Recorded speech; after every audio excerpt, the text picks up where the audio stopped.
Hello, good morning, welcome to the channel. My name is Tarun. Global markets देख लेते हैं। कल यूएस मार्केट्स पॉजिटिव क्लोज हुए, जहां पे थोड़ा कम आया है, और जॉबलेस क्लेम डेटा भी 24 ईयर का पुराना जो था बेस, उसको भी कम किया है।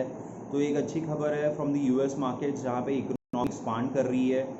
That's a good sign from the US market. Asian markets उसी का पॉजिटिव क्यू लेते हुए एशियन मार्केट्स भी पॉजिटिव ट्रेड कर रहे हैं, और SGX Nifty almost flat to positive trade कर रहे हैं।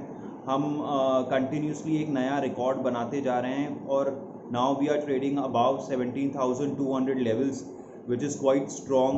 और हम डेज में भी हमने देखा कि large cap stocks are cap and small cap stocks, but अब लास्ट दे रहा है, खास किंग स्टॉक्स पे, जहाँ पे हम काफ़ी पॉजिटिव थे।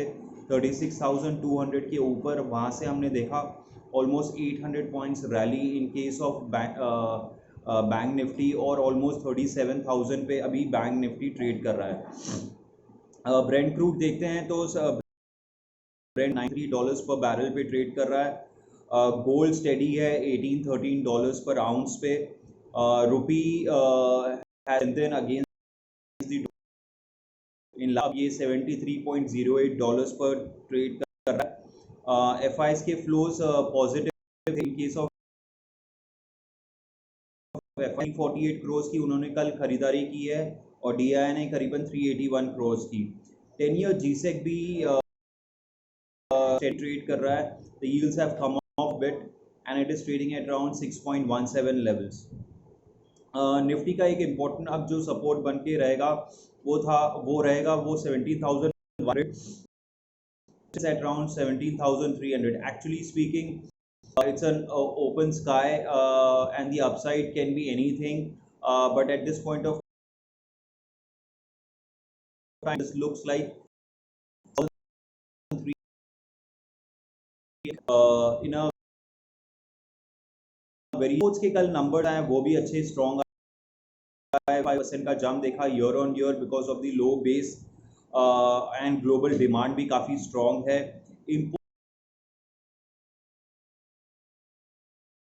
Search to 51.5%। सो हम इकोनॉमिक कंटिन्यूसली, और से आगे चलते भी अभी सितंबर ऑनवर्ड्स हम देखेंगे काफ़ी ये फेस्टिवल सीजन का डिमांड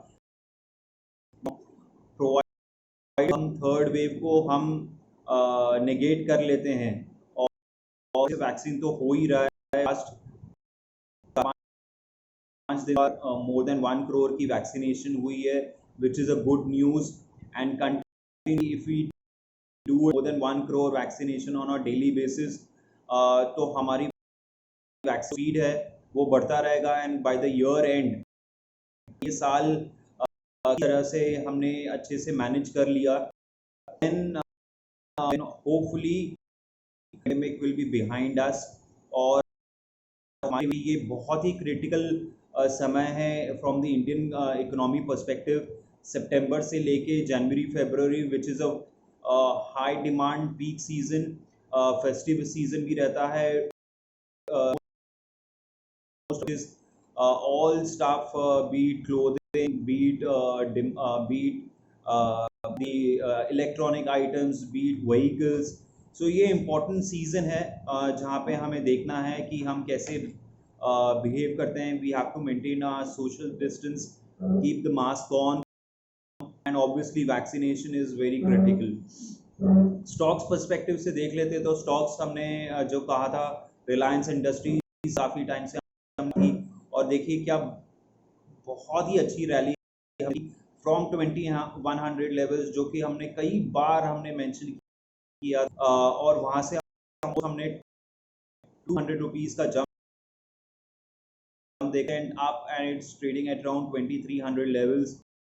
उसके साथ साथ एल&टी 1600 के लेवल्स पे हमने मेंशन किया था, 1590, 1610, अब ये 1700 को के आसपास ट्रेड कर रहा है, 1720 का हाई बनाया था।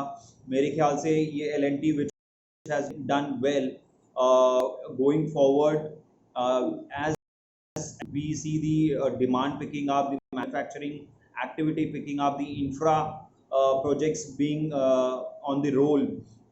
The government is also there. The L&T is a very important player, and it is basically economy. So L&T being an important player, ये आपके पोर्टफोलियो में होना ही चाहिए। इसके साथ साथ बैंकिंग स्टॉक होना चाहिए, बढ़ता है तो क्रेडिट ऑफटेक भी बढ़ेगा। तो हम देखेंगे बैंकिंग जो अंडर परफॉर्म कर रहा था इस टाइम तक, तो this will be led by the bank stocks, particularly 3-4 stocks are there, Axis bank, ICICI bank, अगर Kotak Mahindra bank, HDFC bank which has been a laggard in the action है as compare to ICICI bank हो सकती है HDFC bank में। तो ये 4-5 banks हैं जो कि आपको अपने पोर्टफोलियो में भी ध्यान रखना है। इसके साथ साथ एक हमारा एक पुराना जो स्टॉक था जो कि मैं काफ़ी पॉजिटिव था, and as and when the lockdown gets eased, Delta Corp casino player है गोवा में, इनको गवर्नमेंट ऑफ अम्यूजमेंट पार्क बनाने के लिए and casino some distance in the Goa itself. तो ये लॉन्ग टर्म प्रोजेक्ट है which is over the next 3 to 5 years, but commission भी मिलता है, and this being a peak towards to भी एक इम्पोर्टेंट स्टॉक, मल्टी बैगर मेरे ख्याल से पार किया है। अगर 1-2 दिन सस्टेन करता है तो हम आराम से इसमें 15-20% रैली देख सकते हैं। 225 का एक स्मॉल ऊपर 250 लेवल्स देख सकते हैं, उसके ऊपर 275 एक है लेवल जो देख सकते हैं। उसके साथ साथ और एक स्टॉक है SWS स्टर्लिंग एंड विल्सन, ये भी काफ़ी अंडर परफॉर्मिंग स्टॉक रहा है, यहाँ पे भी आपको नज़र रखनी चाहिए। मेरे ख्याल से 340 एक रेजिस्टेंस है जिस विदिन मेरे ख्याल से on the lower side it is a buy on dip stock actually speaking. तो अगर आपको जिस विदिन 310 300 315 के लेवल 320 के आसपास भी अगर मिलता है तो आपको रहना चाहिए। मेरे ख्याल से जिस भी दिन इसने 340-50 खुदाया for the couple of days, then actually I'm looking at a level of 450 to 550 also. Obviously it is not a very short time horizon we are looking at. We are looking at least for 12 to 18 months.